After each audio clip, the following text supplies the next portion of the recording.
ఆనాడు యోనాతాను దావీదును ప్రేమించాడు కాబట్టి 2 విషయాలు చెప్పాడు. 1, పొంచి ఉంది ప్రమాదం. 2, రహస్య స్థావరాన్ని ఎంచుకో. నువ్వు నిజంగా నీ తమ్ముడిని కానీ, నీ అన్నను కానీ, అక్క చెల్లిని కానీ, భర్తను కానీ, భార్య కానీ, కుటుంబ సభ్యులు ఎవరినైనా, స్నేహితునైనా ప్రేమిస్తున్నట్లయితే తెలియచేయి. పొంచి ఉంది ప్రమాదం. నువ్వు నమ్మినా నమ్మకపోయినా, అంగీకరించకపోయినా ప్రమాదం పొంచి ఉంది.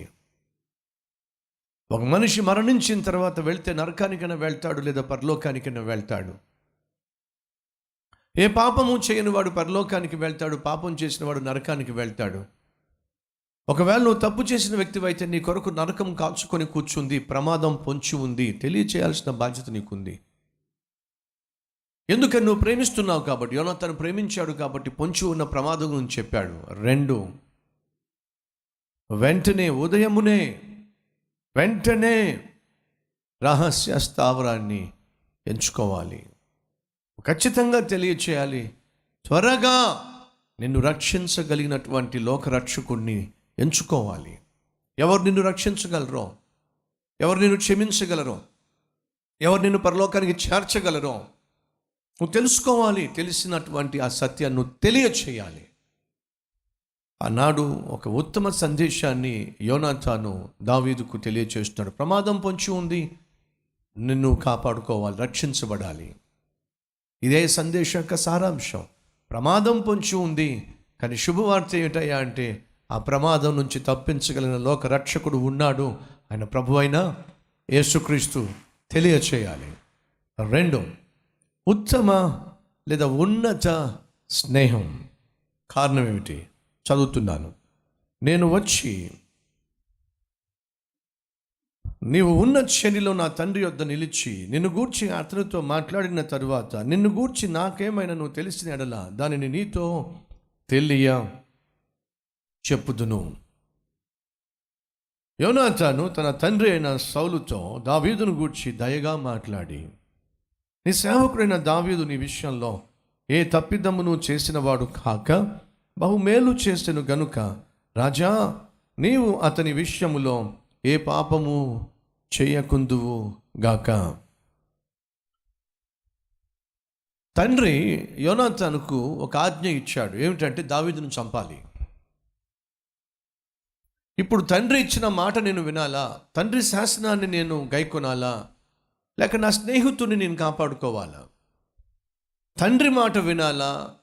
లేక తండ్రి మాటను వినకుండా స్నేహితుడిని కాపాడాలా? ఏం చేయాలి నేను? కొన్నిసార్లు మనం బంధుత్వానికో రక్త సంబంధానికో ఎక్కువ ప్రాధాన్యత ఇచ్చి వాస్తవాన్ని, సత్యాన్ని సమాధి చేసే ప్రయత్నం చేస్తాం.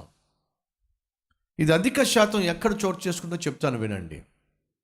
ఒక సహోదరుడు నాతో పాటు కారులో వస్తున్నాడు. బ్రదర్, మీరు చెప్పండి బ్రదర్. ఏం చెప్పమంటారు? మీరే సత్యం ఏంటో చెప్పండి, న్యాయం చెప్పండి. ఏమిటది? నేను దూర ప్రాంతంలో ఉంటూ, నేను నా భార్య దూర ప్రాంతంలో ఉంటూ, ఏ ప్రాంతం నుంచి వచ్చామో ఆ ప్రాంతంలో స్థలం కొనుక్కున్నాం. స్థలం కొనుక్కున్న తర్వాత ఆ స్థలంలో ఇల్లు కట్టుకోవాలని ఆశపడ్డాం. నా భార్య యొక్క తమ్ముడు అక్కడ ఖాళీగా ఉంటున్నాడు కదా అని చెప్పి నా భార్య సలహాతో, సహాయంతో అతనికి డబ్బులు పంపించి ఇల్లు కట్టమన్నాం. నేను పంపించిన డబ్బులతోనే అతడు ఇల్లు కట్టాడు. అలా ఇల్లు కడుతున్నప్పుడు ప్రతి నెల అతనికి జీతం కూడా నేను ఇచ్చేవాడిని. ఎందుకంటే అతనికి బ్రతుకుదెరు ఉండాలి కాబట్టి. సో ఒక మేనేజర్కో, లేకపోతే ఒక కాంట్రాక్టర్కో, లేకపోతే ఒక మేస్త్రికో ఏ విధంగా నేను డబ్బు ఇచ్చి ఇల్లు కట్టించుకుంటాను, అలాగే నా బావమరిదికి డబ్బులు నెలకింతని జీతం ఇచ్చి ఇల్లు కట్టమన్నాను. ఇల్లు కట్టాడు. ఇల్లు కట్టిన తర్వాత ఆ ఇంటికి తాళం వేసి నాకు ఆ కీస్ పంపించు, లేదంటే నేను ఎవరికైనా రెంట్కి ఇస్తాను, కనీసం నాకు రెంట్ అన్నా వస్తుందని చెప్పేసి తన బావమరిదికి చెప్పాడట. ఆ బావమరిది కబురు పెట్టాడు. ఏమిటంటే, ఇల్లు కట్టింది నేను, ఆ ఇంట్లో నేనే ఉంటాను. ఇల్లు కట్టింది నువ్వే కానీ కట్టించింది నేను కదా. కట్టించింది నువ్వే కానీ కట్టింది నేను కదా. మీకు అర్థమవుతుందా తెలుగు భాష? బావమరిది అంటాడు కట్టించింది నువ్వే, కట్టింది నేను. బావ అంటాడు కట్టింది నువ్వే, కట్టించింది నేను. డబ్బులు పంపించింది నేను, కట్టించింది నేను, జీతం ఇచ్చింది నేను, కట్టింది నువ్వు. నువ్వు వెళ్ళి నా ఇంట్లో ఉంటానంటావేమిటి? అదంతే. ఏదంతే? ఇది ఎలా న్యాయం అవుతుంది? అప్పుడు భార్య దగ్గరికి వచ్చి, ఇప్పుడు నేను ఒకవేళ గట్టిగా మాట్లాడితే నాకు మీ తమ్ముడికి రిలేషన్ పాడవుతుంది. బావమరుదుల మధ్య రిలేషన్ పాడవడం ఎంతవరకు సమంజసం? మనం కష్టపడి ఇల్లు కట్టడానికి డబ్బులు పంపించాంగా. అవునండి, నేను పంపించిన డబ్బులతోనే మీ తమ్ముడు ఇల్లు కట్టాడు కదా, అది కూడా కరెక్టేనండి. ఇప్పుడు ఆ ఇంటిని ఎవరికైనా రెంట్కి ఇస్తే మనకి నెల ఇంతనే వస్తుందిగా, కరెక్టేనండి. మరి మీ తమ్ముడు ఏమిటి, ఆ ఇంట్లో నేనే ఉంటాను, నేనే కట్టాను, నా ఇల్లు అన్నట్టుగా మాట్లాడుతున్నాడు. అది ఎంతవరకు న్యాయం? దయచేసి మా తమ్ముడు విషయంలో నన్ను ఏం అడగండి. అదేమిటి అలా మాట్లాడతావు? మీరు మాట్లాడుకోండి, మధ్యలోకి మాత్రం నన్ను లాక్కండి. అబ్బో, ఏంటంట? తమ్ముని విషయంలో మాత్రం మధ్యలోకి లాక్కూడదంట. ఆ సహోదరుడు వచ్చి అంటాడు, బ్రదర్, బంధుత్వం ఉండదు తప్పు కాదు, కానీ వాస్తవం వైపు ఉండాలిగా. నా భార్యని అంటున్నాను, ఇదేమిటే, నీ తమ్ముడికి నేను జీతం ఇచ్చాను, ఇల్లు కట్టమన్నాను, ఇల్లు కట్టిన తర్వాత రెంట్ అన్నా పంపించాలి, రెంట్ కన్నా ఇల్లు ఇవ్వాలి, రెంట్ నాకు పంపించనంటాడు, రెంట్కి ఇల్లు ఇవ్వనంటాడు, ఆ ఇంట్లో నేనే ఉంటానంటాడు. ఇది ఎలా ధర్మం? మీ ఇద్దరి మధ్య మాత్రం నన్ను లాక్కండి. మా అన్న చాలా మంచివాడు అని అర్థం ఏమిటి? దుర్మార్గుడు నువ్వే. మా అన్న చాలా మంచివాడు కాబట్టి మీ ఇద్దరికి మధ్య మాత్రం నన్ను లాక్కండి.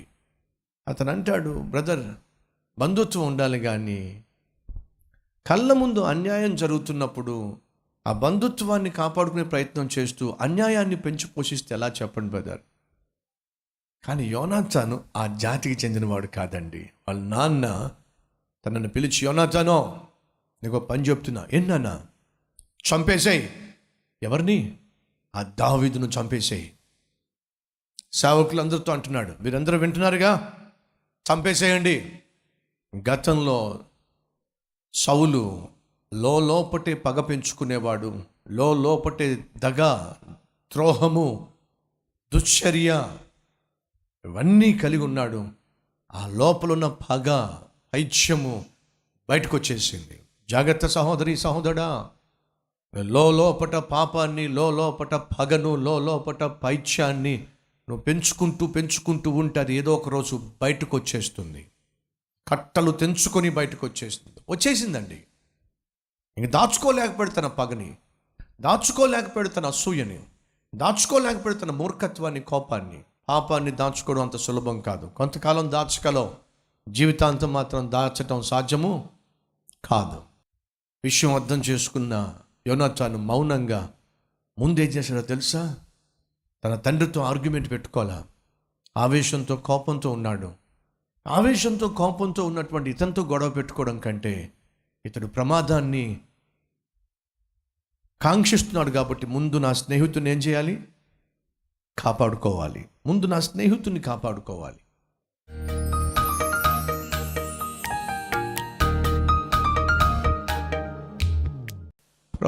ప్రభా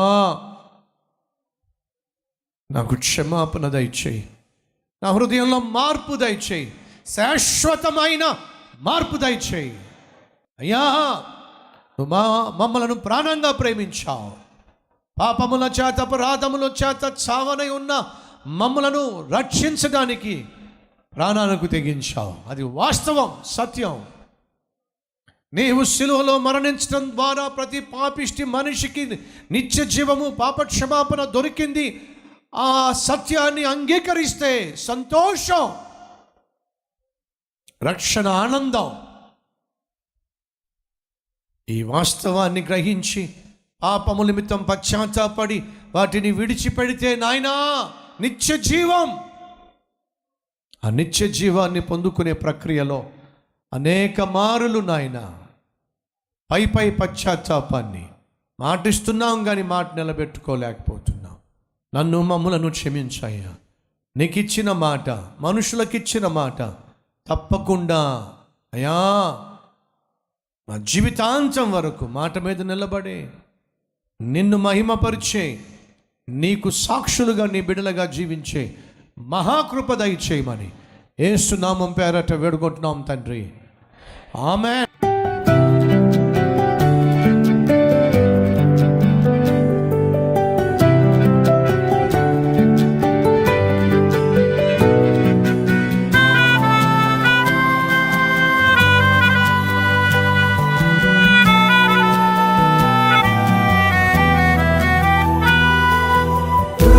డైలీ డివోషన్ మీకు ఆశీర్వాదకరంగా ఉంటే 10 మందికి షేర్ చేయండి, లైక్ చేయండి, ఒక కామెంట్ పెట్టండి. దేవుడు మీకు తోడై ఉండును గాక. షలోమ్.